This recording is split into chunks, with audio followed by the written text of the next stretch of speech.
All my life I've been thinking that watching a horror movie alone at night is daunting. But now studies reveal that over half of people in UK and US feel the same about going to gym. And I'm like, what the hell is going on? Gym anxiety? Have you had that in any form? Then you're in the right place today, because I'm gonna tackle this head on and help you to get your comfort back.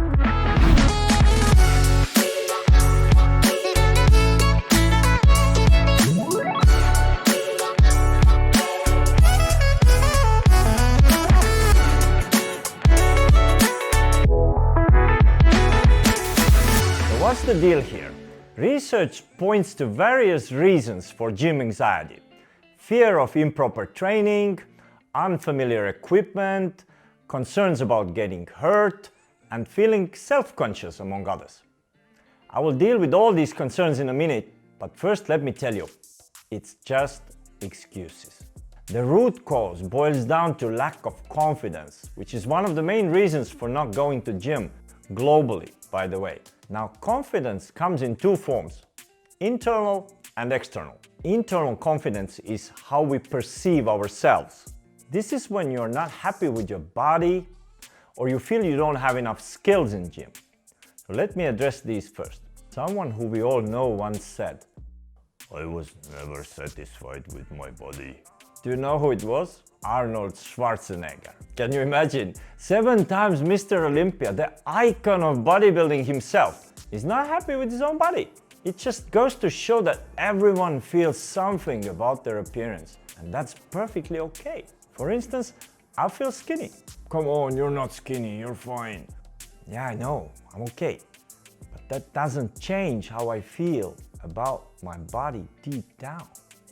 These things sit in your subconscious mind and may not have anything to do with the reality. It can come from childhood, to me, to you, to anyone. I used to grow up around people who were, how to say politely, whose weight was more than it should be. So I wasn't like them. And what do you think I heard all my early years? "Egert, eat more, you're so skinny." They also gave me names to illustrate it better. So the boy is telling himself, "No, I'm not skinny. You know, it's you who is too big." But when it comes all the time from close people, something will sit in your brain, and who knows how it affects you later. But actually, dissatisfaction is good. It's a driving force. Just make sure it drives you forward, not backwards. It made me to go to gym when I was 13, and I've been going there ever since. So you can do that too. But before you go, let me also tell you about external confidence that I mentioned earlier. Now, external confidence revolves around how we believe others see us. So when it comes to the context of gym and lack of confidence in particular, of course, there's other people and you know they're watching you, right? But guess what? They're not. Trust me, they don't care. Most folks at the gym are focused on their own workout. They're not sizing up others. Yeah, during breaks between sets, nobody sits eyes closed, of course, so most likely they see you once or twice. But their minds are occupied with more important things. How the last set went, they monitor their breathing and readiness for the next one. Do they need to adjust weight? A lot of things to think about. Now you think, you're not alone in this gym, yeah? How could they possibly monitor appearance and behavior of other, I don't know, 10, 20, 50 people around them? Even a master bird watching couldn't do that. Not to mention a poor bodybuilder who just got off the iron and needs to be ready for the next round in a minute.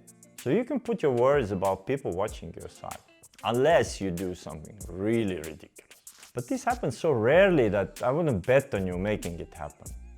During my 36 years in gyms, I can't recall seeing anything. Yeah, they do post some clips in YouTube where someone has invented a new exercise that doesn't make any sense, or just misuse equipment. But there's a solution to that. Learn how things work. There's a very easy way for that. See how others are doing it, or just go and ask somebody. You won't believe how helpful people are when you give them a chance to show their competence. And here you go. Maybe you make a new friend whom you can greet with next time. Let me share a little secret. I don't have all the equipment figured out either. In my gym, there's an abundance of stuff that I hardly pay attention to. Why? Because I got my own routine and I don't need every single piece available. I'm not even talking about going to a new gym, which I occasionally do in order to just change the environment. And I can tell you, it's always a challenge to locate the equipment that I need in a new gym. And it comes from different producers, so they often work in a different way too, which you need to figure out. But you should never make it a problem. It takes time to know the environment, for everyone, not just you. It's the same with starting a new job or visiting another country. The more you go there, the more familiar and confident you become. That's the way it works. But it's not just about the equipment, it's also about the people. Studies show that crowded gym can make people uncomfortable, especially women when entering typically male-dominated weightlifting areas. Well, what's up with that? I understand the reluctance if a room was full of people with infectious disease or drug addicts or tax inspectors. But gym, I can tell you there's nothing wrong with sporty people. It's a good company. Streets, bars and subway they're more dangerous. Yeah, but you still go there. So we need to realize that the issue isn't them, it's us. When we feel insecure, our mind paints a picture that has nothing to do with the reality. Think of a child afraid of a monster lurking under the bed. Is there really something under the bed? No, it's just in your mind. Now, the same way, studies show that newcomers may have feelings of judgment and intimidation while working out next to people who are fitter than them. Well, leave them alone, please. One of the keys to a successful training is ability to concentrate on your plan and ignore external factors. It's you and your exercises, you against you. So make sure you focus on yourself, and I can guarantee this fit person does the same. Otherwise, he wouldn't have got fit in the first place. Instead, when you spot a fit person in gym, take it as a proof that hard work pays off. Imagine the opposite scenario. Picture a gym filled with 100 people who show up every day but still look weak and overweight. Would that motivate you? Why waste time with training when nobody seems to get results? So the more fit people you see in gym, the better, because it shows you're in the right place. When you can train next to them, see it as a motivation or learning opportunity. And instead of letting it bother you, just push harder. Be proud, you're in the game, you share the same goals. So you can do that too. Now let's address another concern, injuries. Some people are afraid of hurting themselves or getting an injury in gym. Injuries? I don't think so. At least that's not what you come across in gym too often. I haven't seen such incidents in reality, to be honest. You know, it's pretty challenging to lift weights that can break you because they're heavy. Insecurity is also helpful here because beginners tend to be cautious. Of course, in some cases, they can load more weight than they can handle just because of not knowing how much is enough. But if you start light and get the feeling of the weight in the first set, you can always add more if you feel capable. As far as you stay away from extremely heavy weights and low reps, which I suggest, especially for beginners, you should be just fine. Now, hurting yourself in gym is easier. There's metal and moving parts everywhere, but if you keep your eyes open, nothing bad should happen there too. What concerns wrong performing of exercises, then surely you should find the right techniques before you act. But that's obvious. Before we can start driving a car, we learn how to do it, right? If you don't want to take a personal trainer, then you might know someone who goes to gym. Ask him. Maybe he's happy to join you for a couple of times to show you the right moves. And when in doubt, you can always ask someone in gym who seems more experienced. Okay, so far we covered psychological aspects of gym intimidation. There you can make a difference by changing your thinking or attitude. But now I'd like to introduce some practical tips that help you to minimize potential conflicts within yourself or surroundings. First and most beneficial step for anyone is, of course, getting a personal trainer. I recommend this particularly for beginners and even more for those who find being in gym intimidating. I know it's an expense that you may not want to take, but even if it's for the first couple of trainings, you're doing yourself a tremendous favor because it will get you into the swing from the very beginning. They will tell you what you need to do to achieve your targets and how you need to do it. So by that, you just take a huge step over all those potential problems that can come up when you start alone and insecure, trying to make sense what's happening around. Now, second option, which is free, but also less effective, but which I nevertheless suggest, is getting a friend to join you. Being alone in gym with all those feelings and thoughts in your head is one thing, but when you're together with someone, the entire dynamic changes.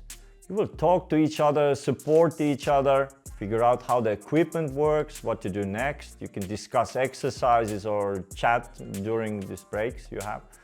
That keeps your mind engaged and it doesn't let negative thoughts into your head. So I definitely suggest that. And even better would be if you took a personal trainer at least for a couple of first times to help you navigate. And of course, when you come with a friend, you can share the cost. So there's your 50% discount. Alternatively, you might want to explore classes. They have instructors. You don't need to figure out what to do next. They will walk you through your workout. You just need to do what the group is doing. Now, gym intimidation is a bigger problem among women, with as much as 67% of UK women experiencing it. So here's your place for consideration. Women tend to be majority in such classes, so you may feel more comfortable there. I mean, you should. It doesn't get any better than that. When you attend the same class regularly, you're likely to encounter familiar faces, potentially leading to new friendships. And the sense of community is also there. It contributes to building your confidence. Same time, the gym area tends to be more male-dominated, especially the weightlifting part of it. If that's a problem for you, consider exploring quieter rooms. Larger gyms have functional, CrossFit, and all kinds of other spaces to choose from, so you can always find your corner. Same applies when the gym is busy. All places are not equally crowded, so find a quiet area and go there. And there's absolutely nothing wrong with it. I do the same. Sometimes it happens that there's just too many people in the area I want to go to. Yeah? So I take another exercise and leave this particular section for later. And the good thing is that nobody is there forever. They get their things done and move on. And here you go. Also, there are quieter times in gym in general. Typically it's morning or daytime and late in the evening. Weekends can be quieter and days with lots of sunshine, especially in countries when sunshine is rather rare and people want to take advantage of it by engaging in outdoor activities. So you can experiment with different time slots to find just what works for you best. Also, I want to emphasize being patient with yourself. Everyone is different, of course, but it can take even up to half a year for beginners to start feeling confident enough to either train alone or complete the training without a fear. So take your time and keep going. And remember, it's just you against you. Don't lose to yourself. Now I'd like to encourage those who have had that fear. Share your story in comments, because there's a lot of people out there who have similar challenges. I have to admit, I don't have that experience. Gym is my second home. And one of the reasons I created this Shape Journey community is to provide a platform for sharing experiences between members, to fill the gap between flawless, superhuman Instagram fitness influencers and regular people leading their lives, all striving for improved shape, to show that it's actually all one. People are just in different stages, but the journey, the path is the same, and we're all in this together.